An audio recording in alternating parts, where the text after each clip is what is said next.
నమస్తే జెపీ గారు. నమస్తే పృథ్వీ. సార్, ఎంఎస్‌పీని లీగలైజ్ చేయాలంటూ హర్యానా, పంజాబ్ రైతులు మొదలుపెట్టిన ఆందోళన కొంచెం ఉద్రిక్తంగా మారినట్టుగా అనిపిస్తుంది.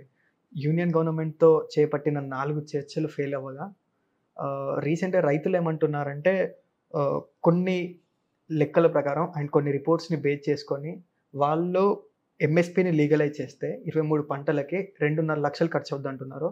అట్ ద సేమ్ టైమ్ మన స్వరాజ్ పార్టీ అధినేత యోగేంద్ర యాదవ్ సేమ్ ఇలానే ఒక డిబేట్‌లో మాట్లాడుతూ 1% జీడీపీతోని దాదాపుగా ఎంఎస్‌పీని లీగలైజ్ చేయవచ్చు అంటున్నారు. ఇందులో వాస్తవం ఎంత? అసలు నిజమేంటి? మన వ్యవసాయ ఉత్పత్తుల జీడిపి మొత్తం దేశంలో చూస్తే 17-18% ఉంది. అంటే $4 ట్రిలియన్ ఎకానమీలో దగ్గర అది ఇంకా పెరగబోతున్నది. రేపొద్దున ఇంకా పెరుగుతుంది వ్యవసాయంలో కూడా. ఒక $4 ట్రిలియన్ ఎకానమీలో సుమారుగా మీకు ఒక 60 లక్షల కోట్ల రూపాయల ఉత్పత్తి వ్యవసాయ ఉత్పత్తులు. మనం అందరం వాళ్ళ కాకుల లెక్కలు చెప్పచ్చు. ఒకసారి దానిలో దిగాక చట్టబద్ధంగా మీరు చట్టబద్ధత వేరు, ఒక విధానంగా సందర్భాన్ని బట్టి వేరు. విధానమో సందర్భం నాకు శక్తి అంతా ఉంది. ఇప్పటికి చేద్దాం. ప్రస్తుతానికి చట్టబద్ధం అంటే 2 జరుగుతున్నాయి. ఒకటి, శాశ్వతంగా మీరు మార్కెట్ని గందరగోళం చేస్తున్నారు. మార్కెట్ అనేది గ్రావిటీ లాంటిది. ఒక వస్తువు మనకి న్యూటన్ కాలంలో కానీ లేకపోతే గలీలో కాలం నుంచి మనకు తెలుసు కదా, ఒక వస్తువు వదిలితే కింద పడుతుంది. ఎందుకని? భూమి ఆకర్షణ శక్తి ఉంది, గ్రావిటీ ఉన్నది. మార్కెట్ గ్రావిటీ లాంటిది. మార్కెట్ అంటే ఏమిటి? కోట్లాది మంది భారతీయులు, కోట్లాది మంది ప్రపంచంలోని వినియోగదారులు వాళ్ళ ఇచ్ఛానుసారం వాళ్ళ అవసరం కొద్దీ కొంటారు, అమ్ముతారు స్వేచ్ఛగా. ఇన్ని కోట్ల మంది కొనేది, ఇన్ని కోట్ల మంది అమ్మేది, కోట్ల మంది ఉత్పత్తి చేసేది మధ్య సమన్వయం జరిగి చివరికి ఒక ధర నిర్ణయం అవుతుంది. అది మార్కెట్ అంటే. మనం ఏమంటున్నాం? మార్కెట్తో సంబంధం లేకుండా, నువ్వు ఎందుకు వచ్చింది గొడవ? మార్కెట్తో సంబంధం లేకుండా మార్కెట్ మీద నమ్మం, మార్కెట్ని పట్టించుకోము. మేము కృత్రిమంగా కింద పడే బంతిని పైకి లేపుతాం. అది ఎక్కువ కాలం నిలవదు. అందులో ఈ 60 లక్షలు 70 లక్షల కోట్ల ఆర్థిక వ్యవస్థ ఇది పెరగబోతోంది క్రమక్రమంగా వ్యవసాయంలో. ఒకసారి దానిలో పెరిగాక ఏమవుతుందో మనకు తెలియదు. 1% జీడిపి అంటున్నారు. అదే దేశ ప్రజలకి అందరికీ ఆరోగ్యం అందించాలంటే 5 కోట్ల మంది ఈ దేశంలో ఆరోగ్యం లేక ప్రతి సంవత్సరం బేదలవుతున్నారు. ప్రతి ఏడాది 5 కోట్ల మంది బేదలవుతున్నారు. కేవలం 0.2% జీడిపి ఖర్చు పెడితే, సరిగ్గా ఖర్చు పెడితే, విజ్ఞతతో చాలా మేరకు 5 కోట్ల మంది బెదిరకం లేకుండా ఆరోగ్యాన్ని కాపాడవచ్చు. దానికి డబ్బులు లేవు మన దగ్గర. దానికి డబ్బులు లేవు. భారత ప్రభుత్వానికి వచ్చే మొత్తం పన్నుల డబ్బులు లెక్కేస్తే మీరు మొత్తం పన్నుల డబ్బులు, పన్నులు కానీ పన్నుల ఇతర ఆదాయం కానీ లెక్కేసినట్టయితే భారత ప్రభుత్వానికి వచ్చేది సుమారుగా ఒక 12-12.5% జీడిపి. దానిలో దాదాపు 7.5% రాష్ట్రాలకు బదిలీ చేస్తున్నారు. 22,74,000 కోట్లు. వీళ్ళ దగ్గర మిగిలేది 5%, లేకపోతే 6%. ఉన్నది 6%. మీరేమంటున్నారు? 1% జీడిపి అంటే ఏం లేదు. ప్రభుత్వానికి వచ్చే ఆదాయంలో 6వ వంతుల. విద్య లేదు దేశంలో, ఆరోగ్యం, అది కూడా మీ లెక్కది. లోపలికి వెళ్తే అది 2% జీడిపి కావచ్చు. కాబట్టి మనం ఒడ్డున కూర్చొని చాలా తేలిగ్గా మాట్లాడతాం. బాధ్యత తీసుకున్న తర్వాత ఒకసారి చట్టబద్ధం చేశాక మీకు ఛాన్స్ లేదు. హక్కు అయిపోయిన తర్వాత అది ఎంతైనా భరించాల్సిందే. భరించే శక్తి లేదు సమాజానికి. ఇవాళ 22,74,000 కోట్లు రాష్ట్రాలకు బదిలీ చేయగా యూనియన్ ప్రభుత్వం నుంచి మిగతా డబ్బు ఈవేళ వడ్డీలు చెల్లించడానికి, జీతభత్యాలకి సరిపోవటం లేదు. సబ్సిడీలు పక్కన పెట్టండి. ఎరువుల సబ్సిడీ ఉన్నది, లేకపోతే ఫుడ్ సబ్సిడీ ఉంది, ఈ ఆహార ధాన్యాలు ఈ కొనుగోలులో సబ్సిడీ ఉంది. ఇప్పటికే చాలా పెద్ద ఎత్తున ఉంది. కొన్ని లక్షల కోట్ల రూపాయలు ఉన్నాయి. అవన్నీ పక్కన పెట్టండి. కేవలం జీతాలకి వడ్డీలకి లెక్కేస్తే మీ డబ్బు సరిపోవట్లా. కాబట్టి ఇదంతా ఏంటంటే ఆర్థికంగా ఏ పరిస్థితుల్లో చూడకుండా ఒక కుటుంబం మీ దగ్గర మీరు ఒక్క పైసా కూడా మీరు ఇంట్లో ఏ పని చేయకుండా మీ డబ్బంతా కూడా అయిపోయింది అనుకోండి. వడ్డీలకి, జీతాలకి, ఇంట్లో పని మనుషుల జీతాలకి ఏముంది, ఇంకో 1,00,000 రూపాయలు ఖర్చు కదా అని చెప్పంటే అసలు రూపాయి లేదయ్యా, 1,00,000 అంటున్నావు నువ్వు. అంచేత ఇవన్నీ ఊరికే ఏదో వాదన కోసం చెప్పే మాటలు తప్ప ఆర్థికంగా ఆలోచిస్తే దేశంలో ఒక్క ఆర్థికవేత్త అన్న దీన్ని సమర్థించారు? లేదు. ఒక్క ఆర్థికవేత్త. లేదు. కాబట్టి అర్థశాస్త్రం తెలిసిన వాళ్ళ తీరు వేరు. ఒడ్డున కూర్చుని కబుర్లు చెప్పేసి ఖర్చు పెట్టి తర్వాత ఏమవుతుంది చూద్దాం రూపాయలు గుర్తు తెచ్చుకున్న వాళ్ళ పద్ధతి వేరు. సార్ మీరు ఏ మార్కెట్ ప్లేస్లో అయినా నాకు ఎక్కడ ఎక్కువ రేట్ వస్తే నేను అక్కడికి వెళ్ళి అమ్ముకుంటా. Correct. కానీ సార్ మన దగ్గర నేను బియ్యం అమ్మాలంటే బయట వేరే దేశంలో నాకు మంచి రేట్ వస్తుంది అనుకోండి, నేను అక్కడ అమ్మరాదు. ఉల్లిపాయలు అమ్మాలనుకుంటా అమ్మరాదు. పప్పు అమ్మాలనుకుంటా అమ్మరాదు. ఇలా ఉన్నప్పుడు అంటే ఇది కరెక్ట్ ఇష్యూ. నిజంగా రైతు ఉద్యమాలు, రైతులు చేసే గొడవ అంతా కూడా నిజంగా మనసులో బాధతో చేస్తున్నారు. గత 75 ఏళ్లలో భారతదేశంలో వ్యవసాయ రంగానికి అన్యాయం జరిగింది, ప్రభుత్వ విధానం నష్టం చేసిన విషయంలో ఏమాత్రం అనుమానం. కానీ నిజంగా అర్థం చేసుకునే పరిష్కారం కోసం చూసేవాళ్ళైతే మరి మొన్ననే యుక్రెయిన్ యుద్ధం వచ్చిందని చెప్పిన వంకతో అప్పటిదాకా బియ్యం ఎగుమతి ప్రపంచం అంతా మనం లోక్సత్తా పోరాటం సాధించిన 2011లో అకస్మాత్తుగా ఎగుమతులు నిషేధించారు. ఒక్క మాట వాళ్ళు ఎవరన్నా మాట్లాడారా? ప్రపంచ మార్కెట్లో రేటు ఉంటే ఎగుమతులు ఎందుకు ఆపుతున్నారు, ఆ ఎగుమతి నిషేధం తొలగించాలని చెప్పని. అది రైతుల ఉద్యమం ఎట్లా అవుతుంది నాకు చెప్పండి ఒకసారి. ఇది రైతులది కాదా? అట్లాగే వంట నూనె ఇతర దేశాల నుంచి దిగుమతి చేసుకునేది మరి అవసరం ఉంటే దిగుమతి చేసుకోవాలి. ఈ దేశంలో కొరత ఉంటే మీరు భోంచేయొద్దు, ఇతర దేశ రైతుల నుంచి కొనొద్దని చెప్పి మనం అన్నాం. కానీ కొనేటప్పుడు మన రైతులకు అన్యాయం జరగకుండా చూసుకోవాలి కదా. ఇతర దేశాల్లో పామాయిల్ ఆయిల్ ఉత్పత్తి ధర చాలా తక్కువ వివిధ కారణాల వల్ల. ఆ రేటుకి దేశంలో దిగుమతి చేసుకుని మన రైతులంతా మొత్తం నాశనం అయిపోయినట్టే. 2,70,00,000 మంది రైతులు నూనె గింజలు పండిస్తున్నారు భారతదేశంలో. అందుకనే మళ్ళీ లోక్సత్తా FDR గట్టిగా పోరాడేం సాధించిన ఈ టారిఫ్లు పెట్టించాం. 7 ఏళ్ళు పోరాడిన తర్వాత మోదీ ప్రభుత్వమే టారిఫ్లు పెట్టింది. 40% దాకా పెట్టారు టారిఫ్లు. దాంతో కాస్త మనకు రేటు నిలబడింది. 2 ఏళ్ల క్రితం మన రాష్ట్రంలో తెలుగు రాష్ట్రాల్లో 23 రూపాయలకి వెళ్ళింది 1 కిలో ఆయిల్ పామ్ సీడ్, ఆ ఫ్రూట్. ఈ యుక్రెయిన్ యుద్ధం కారణంగా టారిఫ్లు ఎత్తి పారేశారు. 13 రూపాయలకు పడిపోయింది. కొంచెం 12 రూపాయలు అంటున్నారు. ఆ టారిఫ్లు పెడితే మళ్ళీ మనకి 23 రూపాయలు వస్తుంది. ఒక్క మాట మాట్లాడారా? కాబట్టి ముందు ఇది భారతదేశ రైతుల ఉద్యమం కాదు, ఇది కేవలం పంజాబ్లో ఉన్న రైతుల ఉద్యమం. కొద్ది మేరకు హర్యానా, కొద్ది మేరకు పశ్చిమ యూపీ, బట్ ప్రధానంగా పంజాబ్. దీనిలో రాజకీయ మిళితమే ఉంది, దీనిలో కొందరు వ్యక్తుల లేకపోతే కొందరు సంస్థల వ్యక్తిగత ప్రజల మిళితమే ఉన్నాయి, దీనిలో స్థానికంగా ఉన్న సమస్యలు మిళితమే ఉన్నాయి. నిజంగా రైతుల సమస్య అయితే సమగ్రంగా ఆలోచించేవాడు, అది జరగదు. సార్ ప్రపంచం మొత్తంలో ఇప్పుడు యూరోపియన్ కంట్రీస్ అండ్ అమెరికాలో చూస్తే work force 3% of just 3% agriculture work force. కొన్ని దేశాల్లో 1% ఉంది. అవును. మనతో పాటు ఎదుగుతున్న ఇంకో దేశం చైనాని చూస్తే ఒకప్పుడు 40-45 ఉంది, ప్రస్తుతం జస్ట్ 20 నుండి 24% వర్క్ ఫోర్స్ ఉంది. మన దేశంలో మాత్రమే, మనం కూడా ఎదుగుతున్న దేశమే, మన దగ్గర 40-45% ఆఫ్ మన work force agricultural work force. ఎలా సార్ అంటే ఒక ఎదుగుతున్న దేశంలో నాన్ అగ్రికల్చర్ నీడ్స్ పెరుగుతూ ఉంటాయి, ఇంకో సైడ్ ఏమో అగ్రికల్చర్ వర్క్ ఫోర్స్ తగ్గుతూ ఉంటుంది. ఎంత అగ్రికల్చర్ పోర్షన్ తక్కువ ఉంటే అంత ఎక్కువ ప్రాఫిట్, అంటే వీళ్ళకి ఎక్కువ మార్జిన్ వస్తూ ఉంటుంది.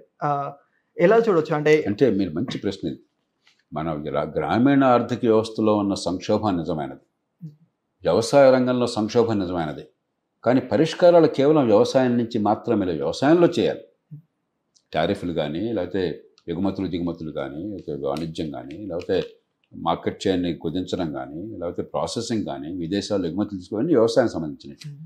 అది కాకుండా వ్యవసాయేతరమైన విషయాలు పట్టించుకోకుండా దీన్ని బాగు చేయలేం. ఇప్పుడు మనకి ఎందుకని వ్యవసాయేతర రంగాల్లో తగిన సంఖ్యలో మనం వీళ్ళకి ఉపాధి కల్పించలేకపోతున్నాం? గ్రామాల్లో ఏ రైతు కుటుంబాన్ని అడిగినా, ఏ యువకుని అడిగినా, అమ్మ మీరు వ్యవసాయంలోనే కొనసాగుతారా, అవకాశం వస్తే గ్రామంలోనే కొనసాగుతారా, లేకపోతే వేరే ఉపాధి, వేరే వృత్తి, వేరే ఉద్యోగం వెతుక్కుంటారా అని చెప్పంటే 190 మంది ఏం చెప్తారు? Non agriculture. తెలంగాణ అయినా, ఆంధ్ర అయినా, కర్ణాటక అయినా, తమిళనాడు అయినా నిజాయితీగా మాట్లాడదామా? మరి అవకాశాలు ఇవ్వాలి కదా. ఎట్లా వస్తాయి అవకాశాలు? ప్రస్తుతం ఏముంది దానికో మనకు నమూనా లేదు మన దగ్గర. మీ కర్మ, చదువు ఉండదు గ్రామంలో. మనందరికీ తెలుసు చదువు ప్రమాణాలు దారుణంగా ఉన్నాయో. కొన్ని వేల సార్లు మనం లోక్సత్తా వేదిక నుంచి మాట్లాడుకున్నాం, FDR వేదిక నుంచి మాట్లాడుకున్నాం. పరమ చండాలమైన చదువు, పిల్లలకి తెలివితేటన్నా కూడా చదువుని చేర్పటి ప్రభుత్వం చేయాలి. ఆరోగ్యం అందదు, మంచి ఆరోగ్యం లేక కోట్ల కుటుంబాలు దీనంగా బేదరికంలోకి జారిపోతున్నాయి. ముఖ్యంగా గ్రామ ప్రాంతాల్లో మరింత ఆరోగ్యం కరువైపోతున్నది. అవి పక్కన పెట్టేస్తే ఉపాధి మీకు రావాలి అంటే వ్యవసాయేతర రంగాల్లో ఎక్కడో సుదూరంగా ఉన్న హైదరాబాద్కి, లేకపోతే చెన్నైకి, లేకపోతే బెంగళూరుకి, ఢిల్లీకి, బాంబేకి తరలిపోవాలంటే గ్రామాల నుంచి పొట్ట చేత పట్టుకుని బిక్కుబిక్కుమంటూ, రెక్కాడితే డొక్కాడక, మన ఆదుకునే మనుషులు లేక, మన బంధువులు ఆప్తులు ఎవరు దాని దగ్గరలో లేక, ఆ ఊళ్ళో ఇల్లు లేక, ఆ ఊళ్ళో ఉద్యోగం ఠికానా లేక, ఏ రోజు పొట్టగడుస్తుందో తెలియక, ఉండే చోటు నుంచి పని చేసే చోటు కల్లా 20 కిలోమీటర్ల ప్రయాణం చేస్తూ, మరి వర్షం వస్తే ఏం చేయాలో తెలియదు, జబ్బు చేస్తే ఏం చేయాలో తెలియదు, ఒక పూట ఉపాధి లేకపోతే ఏం చేయాలో తెలియదు, బిక్కుబుక్కుని బతుకుతున్నారు. అలా కాకుండా ఎక్కడికక్కడ చిన్న పట్టణాలను పెంచామనుకోండి, ఆ గ్రామాలకు దగ్గరలోనే దేశంలో 6 లక్షల గ్రామాలు ఉన్నాయి, 15 లక్షల హ్యామిలెట్లు ఆవాసాలు ఉన్నాయి.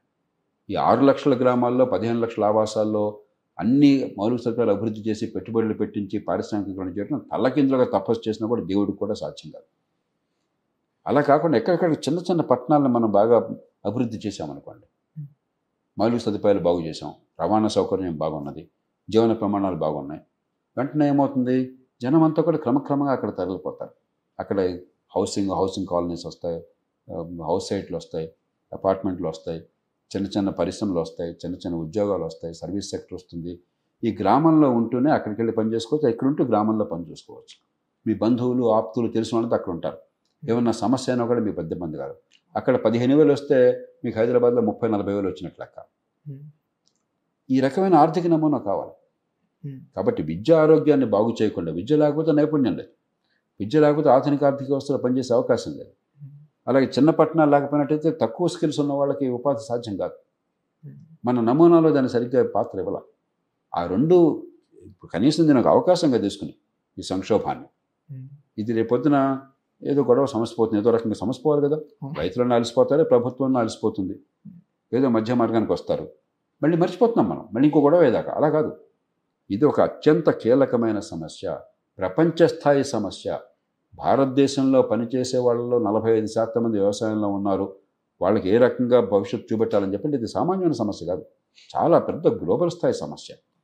లోతైన వ్యూహాన్ని వ్యవసాయ రంగంలో ఏం చేయాలి, అట్లాగే విద్య ఆరోగ్యాన్ని పెంచి ఖర్చులు తగ్గించడం ఏం చేయాలి. పూర్వం 40-50 ఏళ్ల క్రితం చదువుకు పెద్ద ఖర్చు పెట్టేవాళ్ళు కాదు, చదువుకుంటే చదువుతారు లేకపోలేదు, గాలికి పెరిగేవాళ్ళు. ఆరోగ్యానికి ఖర్చు పెట్టేవాళ్ళు కాదు, స్థానికంగా ఉన్నటువంటి ఏదో వైద్యులు ఎవరో ఉండేవాడు, ఆయన మందిస్తే బతికేవాళ్ళం, లేకపోతే పోయేవాళ్ళం, లేకపోతే దెబ్బతో బాధపడేవాళ్ళం. ఇవాళ కాదు కదా. మరి రెండుకి విపరీతమైన ఖర్చు అయిపోతుంది. దాన్ని బాగు చేయటము, పట్టణీకరణ జరగటం, చిన్న పట్టణాలు రావటము, ఈ సమగ్రమైన వ్యూహం లేకపోయినట్టయితే మీరు గ్రామీణ భారతంలో ఉన్న ఆర్థిక సంక్షోభాన్ని, వ్యవసాయంలో సంక్షోభాన్ని నివారించలేరు. ఎప్పుడు ఇట్లా ఏదో సంక్షోభం రావటం, ఆ రోజున తాత్కాలికంగా ప్రపంచం అంతా దాని గురించి మాట్లాడటం, దేశం అంతా కూడాను మన్నాడు మర్చిపోవటం, ఈ తమాషా చల్లదు. దీర్ఘకాలిక వ్యూహం ఉండాలి. దాన్ని పకడ్బందీగా 10-15 సంవత్సరాలు అమలు చేస్తే అప్పటికి ఒక తెరిపి వస్తుంది. ఎందుకంటే ఇది చాలా బృహత్తరమైన సమస్య, చాలా చాలా పెద్ద సమస్య. దీన్ని ఆషామాషిగా తీసుకోకూడదు. ఆ గ్రామాల్లో వ్యవసాయ రంగంలో ఉన్న సంక్షోభాన్ని తక్కువగా అనుకోకూడదు. వాళ్ళు సంక్షోభాన్ని వాళ్ళు వ్యక్తీకరిస్తున్న తీరు పొరపాటు, సూచిస్తున్న పరిష్కారాలు హేతుబద్ధమైనవి కాదు. కానీ బాధ నిజమైనది, అవసరం నిజమైనది. కాబట్టి నిజమైన పరిష్కారాల కోసం ప్రభుత్వాలు పనిచేయాలి. సార్, గవర్నమెంట్ ఇప్పుడు ప్రస్తుతం ఉన్న యూనియన్ గవర్నమెంట్ రైతుల్ని 5th రౌండ్ ఆఫ్ చర్చలకు పిలిచింది సార్. మీరు ఇప్పుడు రైతులకు ఉన్న సమస్యలు నిజమే, అగ్రికల్చర్ సంక్షోభంలో ఉంది, తెలిసింది, అందరికి కనబడుతుంది. మీరు యూనియన్ గవర్నమెంట్కి, అట్ ద సేమ్ టైం రైతులకి, ఇండియన్ ఎకానమీకి, మూడింటిని బ్యాలెన్స్ చేస్తూ మీరు సజెషన్ ఇవ్వారంటే ఏ సజెషన్ ఇస్తారు? ఇప్పుడు పరిష్కారాలు మనం మాట్లాడుకుంటున్నాం, దీనిలో వెంటనే చేయదగ్గే ఉన్నాయి. అది కాంప్రహెన్సివ్గా ఉద్యమంతో నిమిత్తంలో కానీ వీటికి మేము దీర్ఘకాలం కట్టుబడున్నాము, వెంటనే ఈ పనులు చేస్తున్నాము అని ముందది చేయాలి. చేసి ఏది సాధ్యమో, ఎందుకు సాధ్యమో, ఏది సాధ్యం కాదు, ఎందుకు సాధ్యం కాదో స్పష్టంగా చెప్పాలి ఒక శ్వేతపత్రం ద్వారా. చెప్పి దేశంలో పత్రికలకి, ఆర్థికవేత్తలకి, ప్రజాజీవనాన్ని ప్రభావితం చేసే వాళ్ళందరికీ కూడా ఒక పిలుపునివ్వాలి. మీరు ఈ సందేశాన్ని ప్రజల్లోకి పట్టుకోవాలి. మీరు ముందు అర్థం చేసుకోండి, మీరు అంగీకరిస్తే, ఇది బాగుంది అనుకుంటే దీన్ని ప్రజల్లోకి పట్టుకోండి చెప్పండి. అప్పుడు ఖచ్చితంగా రైతులు ముందుకు వస్తారు. ముఖ్యమైనది ఏంటంటే సమస్య, ఇప్పుడు ఉదాహరణకు తెలుగు రాష్ట్రాలు ఉన్నాయి. ఆనాడు 3 చట్టాల మీద ఉద్యమం చేసినప్పుడు కూడా కర్ణాటక, ఆంధ్రప్రదేశ్, తెలంగాణలో ఎవరు కదలలేదు. ఎందుకని?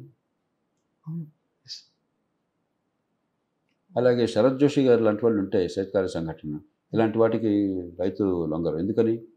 విశ్వసనీయత ఉన్న కంఠాలు, రైతుల కోసం జీవితం అంతా కూడా మరి వెచ్చించిన కంఠాలు, చిత్తశుద్ధితో పనిచేసి రైతుల ప్రజల కోసం పోరాడిన కంఠాలు ఉన్నట్టయితే, విశ్వసనీయతలు ఉంటే, అప్పుడు ఆ నాయకత్వం రైతుల ఆందోళనకి సరైన మార్గాన్ని చూపెట్టగలరు.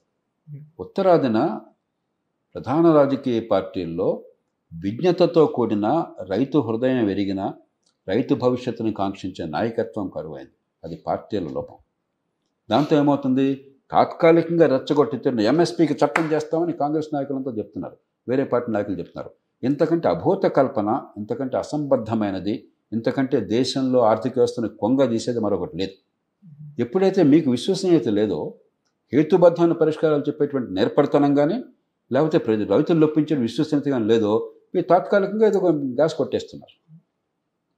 మరి 70 ఏళ్ళు ఎందుకు చేయాలంటే మీరు అందరూ కూర్చొని అబద్ధం కదా. నేను అంకెలు చెప్తున్నాను, ఏ రకంగా చేస్తారు మీరు, ఎలా సాధ్యమవుతుంది? కాబట్టి ఆ విశ్వసనీయత నాయకత్వం కావాలి. అది ఒక్కరోజు డెవలప్ కాదు. ప్రస్తుతానికి ఏదో రకంగా సర్దుమణిగిన తర్వాత ఒక సమగ్రమైన వ్యూహం, నేను మోదీ ప్రభుత్వాన్ని లేకపోతే రేపొద్దున ఏ ప్రభుత్వం వస్తే ఆ ప్రభుత్వాన్ని కోరేది ఏంటంటే, వ్యవసాయ గ్రామీణ రంగాల ఆర్థిక పునరుజ్జీవనం కోసం లోతైన సమగ్రమైన వ్యూహం. దానిలో వ్యవసాయ రంగంలో అంశాలు ఏం కావాలి, మనం ఈ స్టోరేజ్ గోడౌన్స్ ఏం చేయాలి, ప్లెడ్జ్ లోన్స్ ఏం చేయాలి, ప్రాసెసింగ్ ఏం చేయాలి, రిటైల్ చైన్స్ ఎట్లా తీసుకురావాలి, ఎక్స్పోర్ట్ ప్రమోషన్ ఎట్లా చేయాలి, ఇంపోర్ట్ టారిఫ్ ఎట్లా చేసి మన రైతు ప్రొటెక్షన్ ఎట్లా ఇవ్వాలి, ఇలా చాలా చాలా అంశాలు ఉన్నాయి. ఇవన్నీ చేస్తూ దాంతోపాటు విద్య ఆరోగ్యం నిజంగా మంచి ప్రమాణాలతో పాఠశాల విద్య జేబులో ఖర్చు లేకుండా ఏర్పాటు ఎలా చేయాలి దేశవ్యాప్తంగా, అలాగే మంచి ఆరోగ్యం డబ్బు ఖర్చు లేకుండా ఎలా చేయాలి, ప్రజల డబ్బు ఖర్చు కాకుండా ఆ ఖర్చు ఎలా తగ్గించాలి, చిన్న పట్టణాలు అభివృద్ధి చేసి చిన్న చిన్న ఉద్యోగాలు అలా క్రియేట్ చేయాలి. ఈ మొత్తం సమగ్ర వ్యూహాన్ని 10-15 ఏళ్ళు అమలు చేస్తే అప్పుడు పరిష్కారం అవుతుంది. అప్పటిదాకా దినదినగానే 100 ఏళ్ళ ఆయుష్గా ఉంటుంది. Thank you sir. Thank you friends.